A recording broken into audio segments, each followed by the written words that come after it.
Okay, so we've been talking this morning around, you know, being busy and also taking the time intentionally to be mindful about sitting still, staying still instead of being active and go, go, go, and always having something to tune into, always somewhere to be, and how that intentional pause or stillness can really project us forward in a really positive way.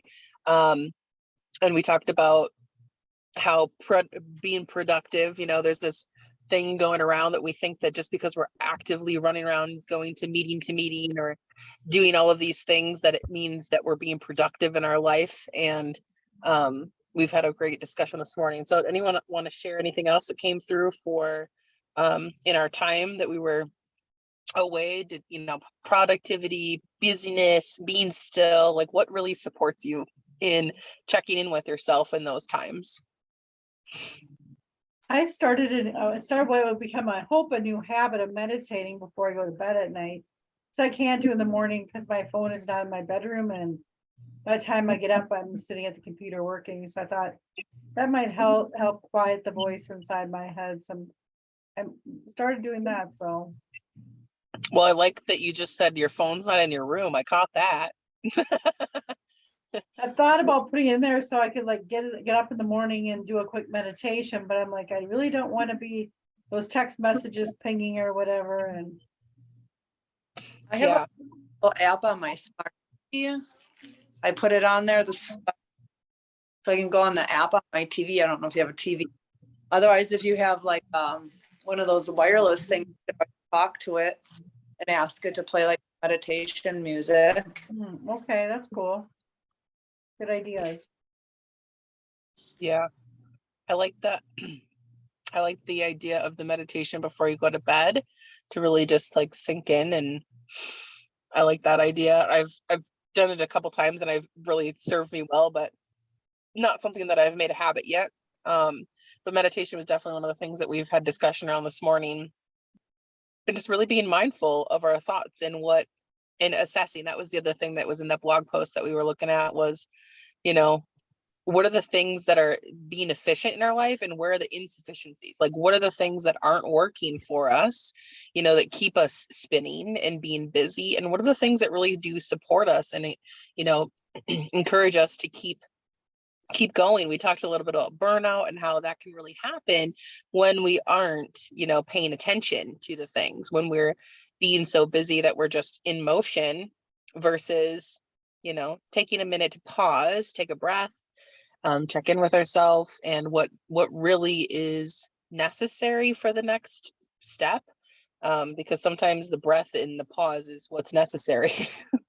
Well, like if you only get started on tasks, sometimes, like it just takes that more to complete it. And if you practice and put into your daily taking care of yourself, then when you have that shutdown time, it doesn't be a week or 2 weeks to revamp, get your momentum and your mind and all those muscles back on track. And I mean, that's like a huge eye opener for me because I have not been exercising in like 5 months, and I've been doing it, even though I know it's good for me, because I know that the work started is going to be a big task. But if we just do it little by little, consistent, it will be so much just better.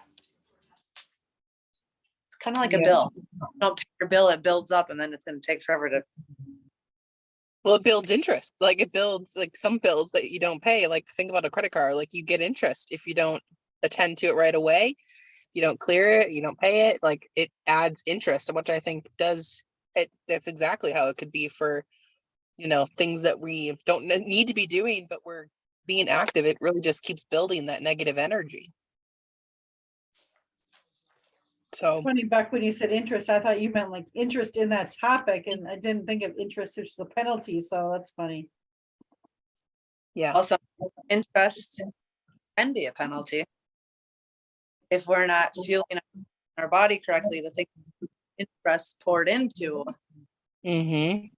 here, which I actually just had a conversation with a friend that was headed down a toxic rerouting experience, and I was like, this is your warning. Like, is this something that supports what you want? You've worked very hard to get away from it. Like, I'm like, well, I'm just saying, like, Take a minute. and we need those, and we need those people that can love punch us and be like, hey, don't do that again. Or just like you said, the reminder, you know, you've come this far, you know, do you want to proceed to keep going further? You know, is it really serving you, and what would happen, you know, if you go down this path again? You know, how is that going to feel, and letting people tap into their own experience in what that is, so then they can better decide for themselves. Yeah, I think I can manage it, and then they get to make their own choices, and they get to learn from their yes or their no and whatever that is. So I love that. Love punches, absolutely, and we need those friends. So we're at the top of the hour, and I'm gonna stop the recording for us to check in